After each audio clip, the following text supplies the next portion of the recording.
The Russia investigation continues to expose deep and terrifying corruption in Washington, and not in the ways the people who launched it expected.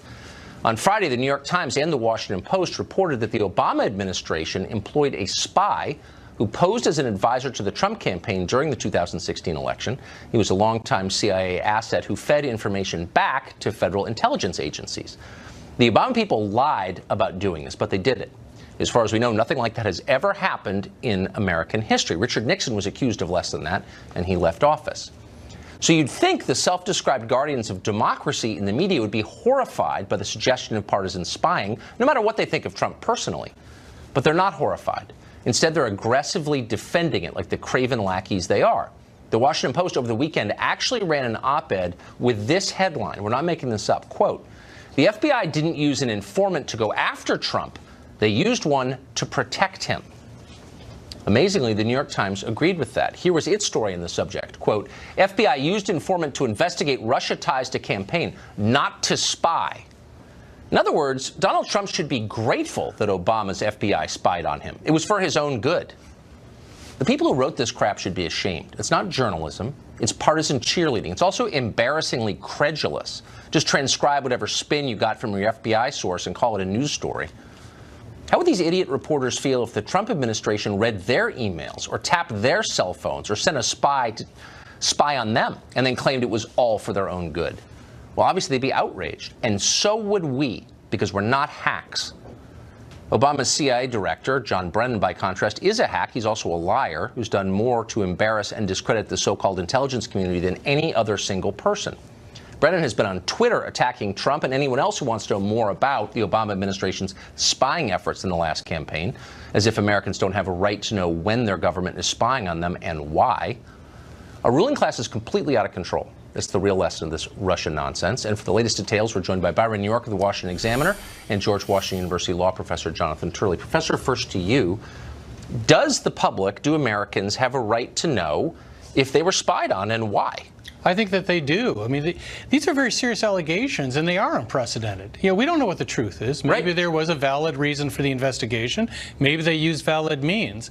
But we should want to know. I mean, what I think is being a case of willful blindness here is that we have confirmation that Trump apparently was correct when he said over a year ago that he had people in his campaign that were under surveillance. It turns out that it was much broader than we thought, even though people like Clapper and others in the Obama administration denied it.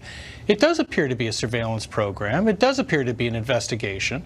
And now you have an individual who reportedly offered to be an advisor in a campaign when he was an asset for the FBI or the CIA or both.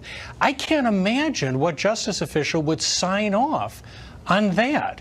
Now, you can try to split this as you may, whether this is an investigation or surveillance. But from Trump's standpoint, there's a legitimate issue. You can tell a victim that this isn't a mugging; it's just a forced divestiture.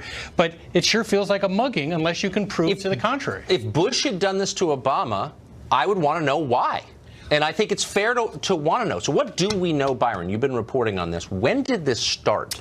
Well, the emergence of this informant has kind of thrown into doubt our previous timetable of this. Remember, we've always been told that the FBI investigation formally started on July 31st. They wrote up something called the electronic communication. It started this investigation. But now we hear that the informant was actually reaching out and talking to Trump campaign people well before that, at least weeks before that, maybe longer before that. And I think what you're seeing on Capitol Hill is some investigators, Republican investigators, are looking even further back than that. So what would that mean? That he was doing it unilaterally because he was interested, or that he was doing it at the direction of one of the Obama agencies? Well, that he was doing it at the direction of an agency before they had a pretense, a pretext to actually do this. So that would be a big issue inside the FBI.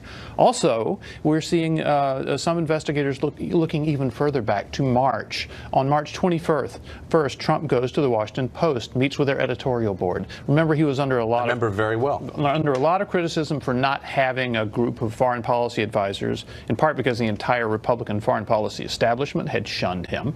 And they asked him, well, who are your advisors? He pulls a piece of paper out of his pocket and says, well, here they are. And he reads off a list. And on the list are Carter Page and George Papadopoulos. And we know now that James Comey and Andrew McCabe personally briefed the Attorney General, Loretta Lynch, about them. Back then, that's in March, and then shortly thereafter, they were discussed at what's called the National Security Council Principals Committee, which is Secretaries of State, Treasury, Defense, CIA. All these people are talking about Carter Page then. Totally shocking. Professor, quickly, since you've got more historical perspective on this than most people, is this without precedent? If true, has anything like this ever happened that we know of? I know of no precedent to support this. Now, they have a case to make.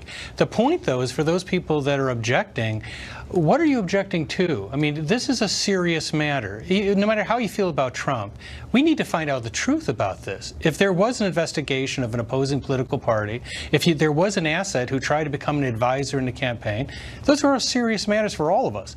And I think that Trump is right. He went about it, I think, in the wrong way.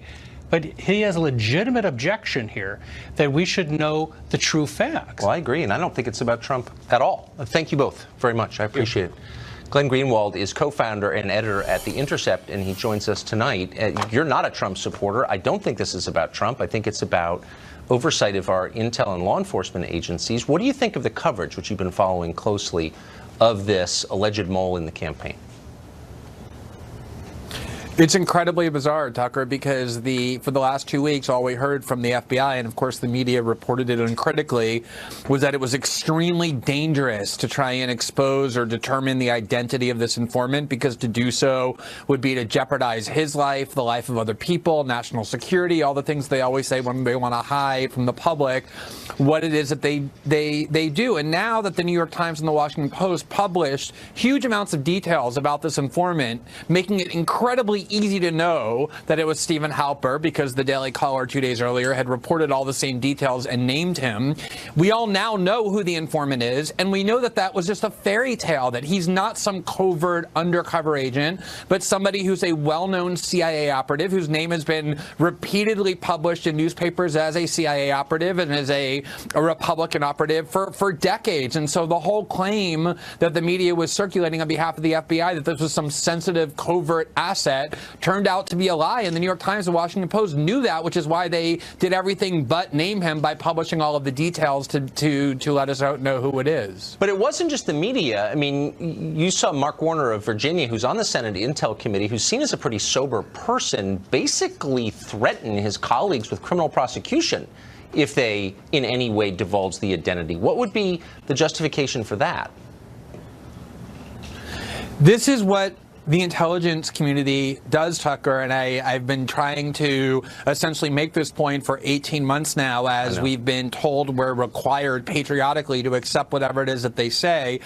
I spent 3 years reporting on the NSA. They constantly said that it would be a crime if we divulged this information, that it would endanger people. As we reported on it, nobody was ever hurt. They were trying to cover themselves and their own wrongdoing and not the national security of the country. And that's the same here. You have people like Mark Warner and inside of the FBI and Justice Department who don't want us to know the name of the informant, not because they're worried about national security, but because they're worried about themselves. And that's why they're using the language they always use. You're going to be engaged in espionage. You're going to be jeopardizing lives. This is what they always say. And the reason why I think the media deserves criticism is because the media knows better than anybody that when they say that, they're in the vast majority of cases lying and trying to cover for themselves. Yeah. And that's why it's so important that we keep digging. I remember your NSA reporting well, and I apologize to you for not taking it more seriously at the time. You were right. And anyway, I'm grateful that you're doing it, and thank you for being one of the last remaining civil libertarians. Glenn Greenwald, I appreciate it. Thanks, Tucker.